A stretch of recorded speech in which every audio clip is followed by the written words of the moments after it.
Welcome students to the class of investment analysis. This is your faculty, Dr. Shweta Srivastava, Associate Professor, School of Management, BBD University. So students, in the previous lectures, I have discussed with you that any investment decision should not be taken on the hunches and intuitions of the investor. Rather, they should be clearly backed by the data, market data. Proper research and analysis should be done so that the risk factor, or you can say the loss, can be mitigated. Next, we have studied what are the various options available in front of the investor to invest his or her money. Then we took up what are the various factors which can influence the market data. So these factors can be company related, these factors can be international, these factors can be national, and at some point of time these factors can be consumer specific. So I'm sorry. So we have to understand that taking an investment decision is quite a lengthy process, and it needs proper research and analysis of not only the national environment but also the international environment. Right? So students, in the upcoming lecture, I'll be discussing with you what are the various factors which can influence your market decision, and thereby will understand how the risk and return are associated with any kind of investment option, right? So first of all, we'll understand the general factors, and then we'll go to the study about risk and return will be taking up in the next lecture. So first factor is liquidity. See, we know that according to the liquidity preference theory, every investor wants cash in his or her hand. Cash is big power because at the time of necessity, what you need, you can't, you can meet your requirements with any type of instrument. You need cash. So the first factor which influences a market decision is the liquidity. How readily that instrument can be traded in the market. That is what I mean by marketability.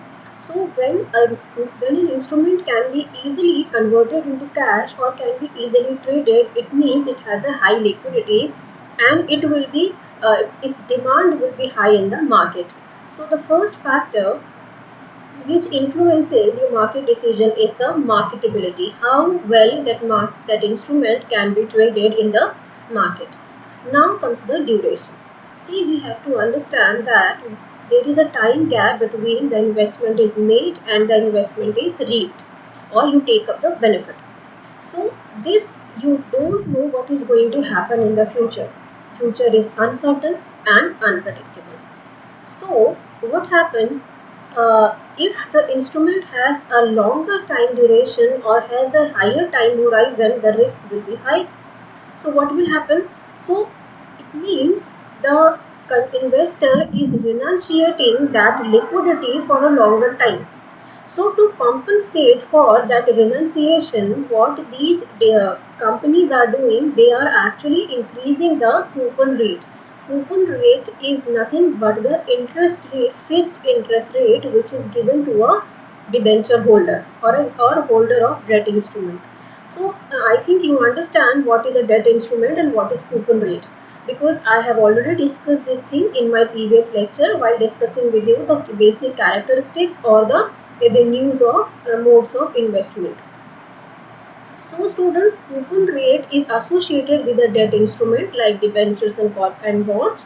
So if you are renunciating and if you are departing yourself for a longer time from this liquidity, what you will get? You will expect higher rate of return, and that is actually covered by the coupon rate. So the instruments which have a higher time horizon will have a higher coupon rate.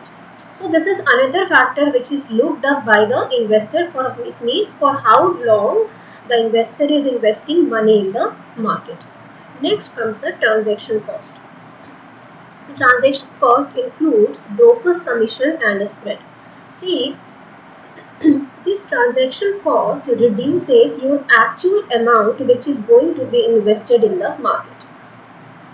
Spread is the difference between lowest ask price and the highest bid price. See, ask price is what you are asking, and highest bid price is the price which is given by the market.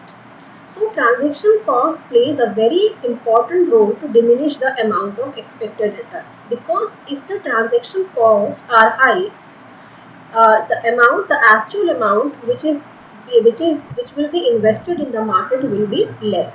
So what will happen?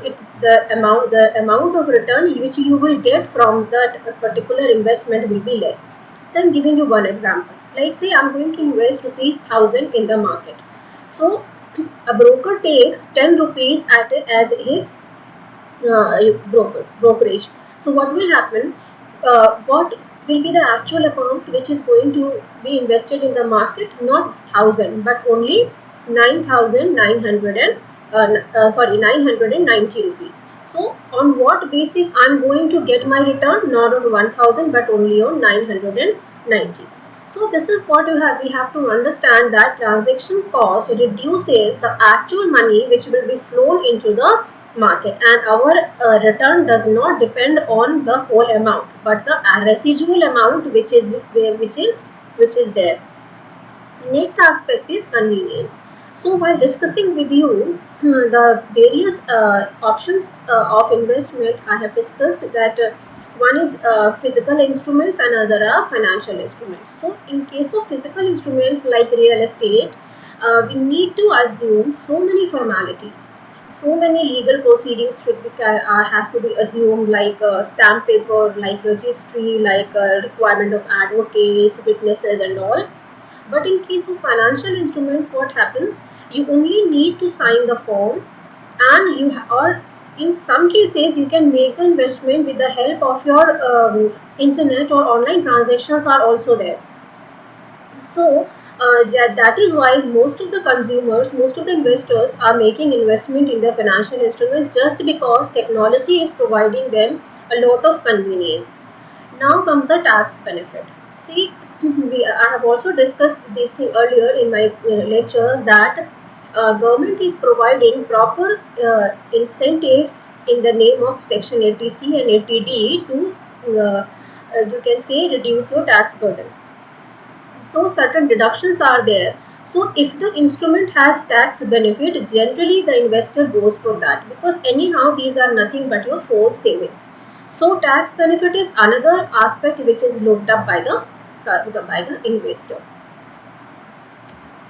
Now the next aspect and the most important aspect is risk. See why this is why. What is the meaning of risk? This is the variability in the return, the expected return and the actual return. If the expected returns are less than the actual returns, it means your investment option has faced a risk. So the whenever we make any investment, it is made with certain objective. So as I told you that it is highly subjective and depends upon the individual. So while discussing with you the risk appetite, every consumer has a different risk appetite. It depends upon its financial well-being, financial health, the buffer he or she has. So future is uncertain, so risk is bound to be there, because you cannot predict future. You don't know what is going to happen in the future. So nowadays we are seeing that nobody has expected such kind of situations, right, which we are facing right now. So we know that future is uncertain. Moreover, risk is subjective because it depends on the consumer, on the investor. It cannot be calculated as a thumb rule. Every investor has its different risk appetite. Every instrument has different kind of risk exposure, and moreover, the conditions may be different for every investor. So, risk is one aspect which cannot be assessed. You can say with a thumb rule. It is highly subjective and it differs from investor to investor. But at the same time, it can be controlled by proper planning or hedging techniques. If you plan, if you make proper analysis, if you proper research the data, if you take right advice of any investment banker or investment, you can say, broker or your advisor, you can easily, you can say, reduce the degree. You cannot eliminate the risk factor, but you can reduce the degree of risk.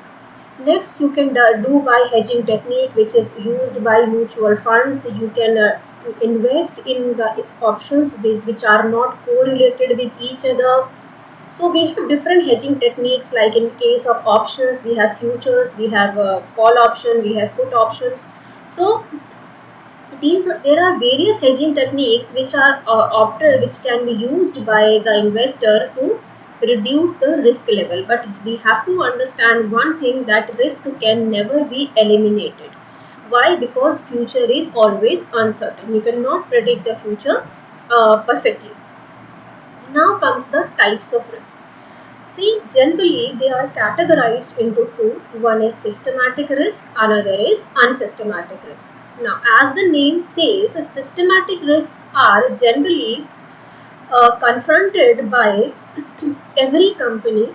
The degree may be different, but it is confronted by every industry, every company. But these are generally uncontrollable factors, like this. You can say the act of god, this, and you can say economic factors are there. So these are all uncontrollable factors, and these are equally you can say these are actually faced by every industry or every company. The degree may be different, but they are faced by every industry. So these are uncontrollable factors, and they it depends on the nature of the industry, the state of economy, etc. These are all known as systematic risk. Now come in unsystematic risk. Unsystematic risks are generally company specific. They are known and controllable because they are internal to the issuer of the security. So the systematic risk is generally understood in fundamental analysis, and unsystematic risk is generally covered under technical analysis. So these aspects will be taking up in the fourth unit, but first of all you have to understand what is systematic risk and what is unsystematic risk. Now, systematic risk. First is market risk. This is the difference between demand and supply, right? So whenever we are facing demand and supply imbalance, what happens? There will be a situation of market risk. Now, nowadays we are seeing that there are supply imbalances because of you can say supply chain disruptions. The trains transportation facilities are not available to what is expected, and you are also we are also facing that you can say discrepancies in demand patterns, because nowadays everybody is taking up a conservative way. We are only spending money on our you can say essential items and our health equipments and all. So what was happening, the marketers are facing less demand. The general marketers are facing lesser demand, and moreover, where we have facing higher demand, there were the supply chain disruptions. So these are known as market risk. So whenever there is a imbalance between demand and supply, we are going to face the market risk. Now coming comes the market rate risk. See, this has to do with your coupon rate versus market rate. Now we have to understand. See, we already know what is coupon rate. Coupon rate is the fixed rate of interest which is associated with any kind of debt instrument. Now, what is market rate? See, market rate is the prevailing interest rate in the market. We all know that every 3 months, monetary policy declares the market rate. See, monetary policy is basically the policy which controls the quantity of money in the market. Now, how it works? See, if the monetary policy finds that the quantity of money is higher in the market, it increases the market rate, right? So, what if the market rate is higher? The people will not go for you can say financing, and thereby the purchasing power of the consumer will be reduced, and the quantity of money which is flowing in the market will also get reduced, right? If the quantity of money is low, the interest rate becomes lower, so as to foster demand so as to push demand in the market. So when you are reducing in market rate, it means the interest rates on the finance which a consumer is taking will be lesser. So more and more number of consumers will go for financing their assets, or the, you can say, the things they want to purchase, right? So in a way you are creating demand in the market. So that is how monetary policy works. Now let us understand how these coupon rate and market rate are associated. Now, if the coupon rate is lesser in comparison to market rate, what will happen? That debt will be cheaper for the company. So what will happen? The company will be at benefit, right? But what will happen if the since every 3 months the market rate changes. So you can say every 3 months the consumer or the company faces this challenge. So if the market rate is lesser and you are paying higher as an interest to your debenture holders, it means your cost of operations, your cost of debt servicing is higher, because you can borrow money from the banks or from the market at a cheaper rate, but what you are doing, you are giving higher interest rate to your debenture holders. So these are known as market rate risk, right? So every 3 months you are going to face this factor. Now comes the purchasing power risk. This is known as inflation risk. See, we have two types of inflation. One is cost push, another is demand pull. Cost push takes place when the cost of operation becomes higher, and thereby we see that there is a rise in the price of goods. See, what is inflation? Inflation is the general rise in the price of the goods. So whenever it is cost push, it means we know that for a pricing, cost is the flow. So when the cost of operation is high, the prices will be higher. So nowadays we are seeing that the customers are getting costlier products because the cost of operations is higher, because the one factor is there are supply chain disruptions, there is lack of transportation facility, we are not getting adequate imports from China, so we are resorting to, you can say, costlier inputs. So thereby the cost of operation of many companies is increasing.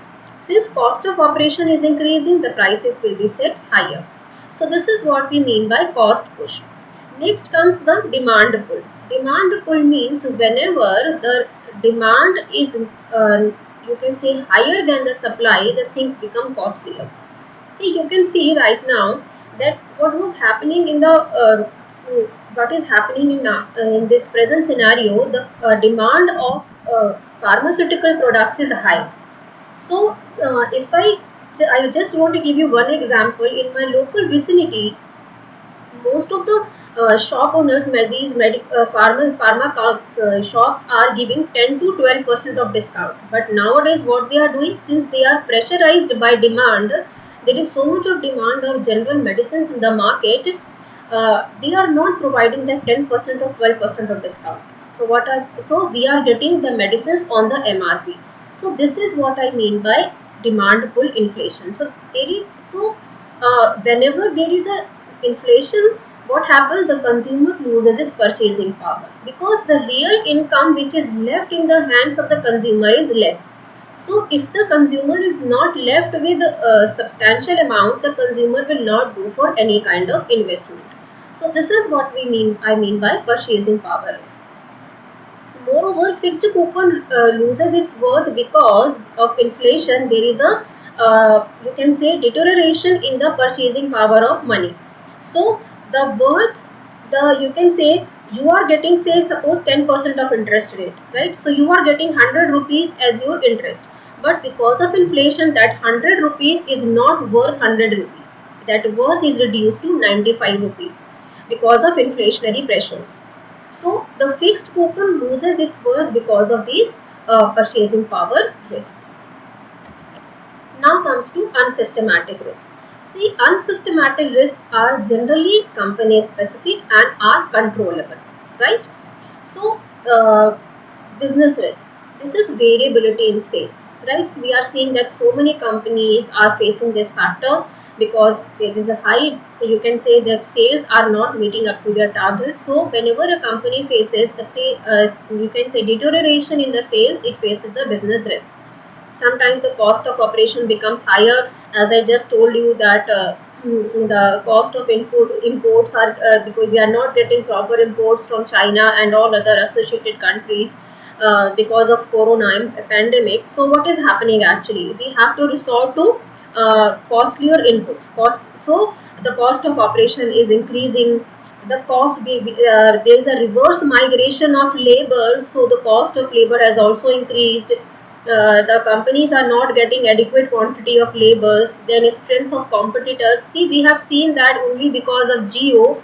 What has happened? Most of the companies like Docomo, like you mean like Vodafone Idea, like you can say there are so many companies which are into doldrums now. So we are seeing this strength of competitor. One competitor Geo has changed the entire game of telecommunication industry. The conversion from monopoly, say from monopolistic to oligopoly. So now we have only majorly we have three players. One is BSNL, another is Airtel, and then Jio. So we are operating, the entire country is operating through these three, you can say, subscribers only. So this is what I mean by strength of competitor. So that the risk which is faced by Vodafone is only because of competitor. Now I have just discussed with you labor trouble. That like because of reverse migration, the companies are not getting, generally manufacturing organizations are not getting adequate labor. Then comes the mismanagement like which we have seen in the case of Infosys. When you can say Vishal Sikka took up, there was so much of hue and cry made by Sir Narayan Murthy because of the mismanagement of funds. These are all known as business risk. Now coming to financial risk. See, it is actually related to your debt and equity ratio. Now, what is the meaning of what is cost of debt? Cost of debt is the interest you are paying to your investors or the debenture holders. See, it is under according to the company law act, you have to pay interest to your debenture holders irrespective of the fact that you are making profit or loss, right? So if you are not paying your debenture holders the risk which is you can say required by them, what will happen? You will face the financial risk. What will happen? They will put a charge on you, and the company, your you can say your solvency comes into question. You will be charged for liquidation and all.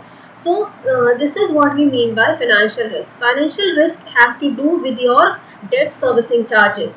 This affect your EPS and EBIT. EPS is earning per share, and EBIT is earnings before interest and tax. So if you are high in liver, it means if you are financing your operations with debentures with debt, what will happen? Your the quantity of fixed charge will increase. When you have fixed charge, high degree of fixed charge, that will adversely affect your solvency or liquidity position. So you are actually, you if you have a high degree of fixed charge, the earning per share reduces because the amount earning per share is actually the net profits. Net profits means assets and liabilities, the net of assets and liabilities, or you can say the income, the income and which is deducted by all sort of expenses, the net profits you have after paying your interest and taxes.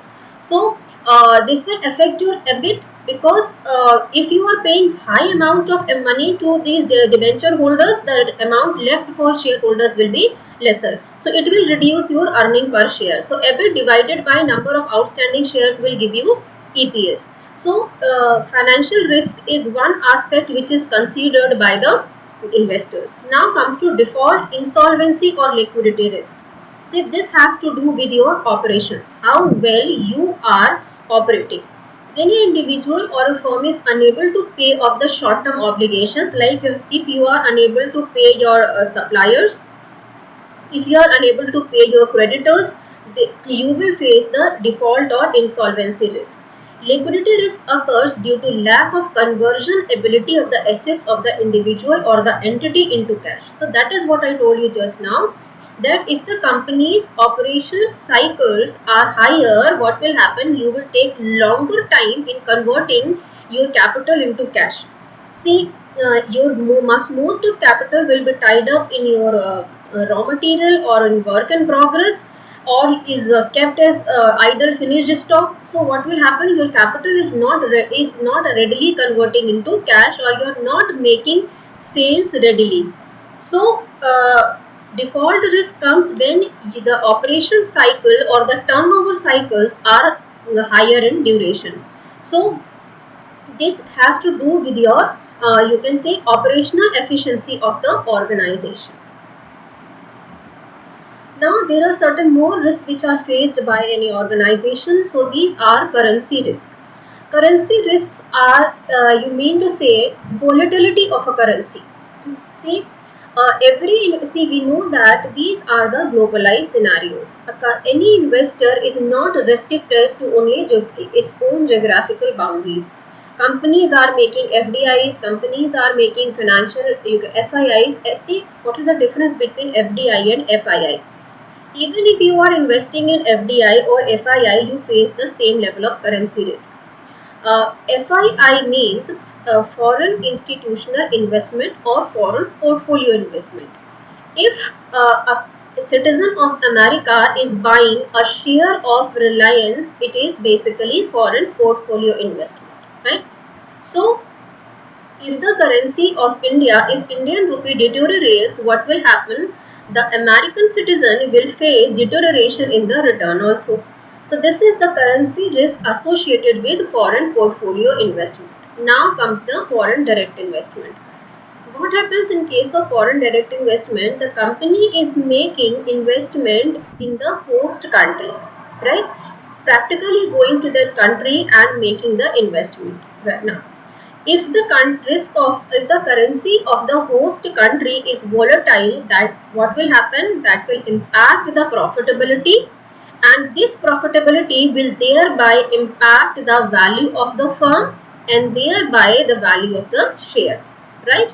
So this is how the company faces or the investor faces the currency risk. So in a gist, what I mean to say that if the currency is volatile, see there are so many transactions which are made in foreign currencies. So if the currency is volatile, what you are going to lose? You are going to lose your return. So if the currency, generally the currency risk is faced more by the investments where you have a fixed return, because the currency, when the currency loses its worth, you will also lose the value of your return. So this is how the investors face the currency risk. Now comes the inflation risk that I discussed with you just now, that consumer loses its purchasing power, so fixed coupon loses its worth. Now comes the acts of God. See, we have just witnessed the cyclone Amphan, we have witnessed tsunami, we are witnessing so many earthquakes. So what is actually happening? We are not see. Yeah, again, this corona is nothing all is but the act of God. The way this corona is spreading throughout the world. We have seen that American economy is shattered. We are seeing that we are facing so many economic pressures in our own country. So this is what we mean by acts of God, which is again uncontrollable, right? Now comes the socio-political risk. Now, what is socio-political risk? See, there are so many factors. Actually, you can say that the economic condition is generally created by the reigning party, the party which is controlling in the country. So, political risk, socio-political risk is associated with can be associated with any country, because see, now we can see that these are the times when the foreign investment is has been given a warm welcome.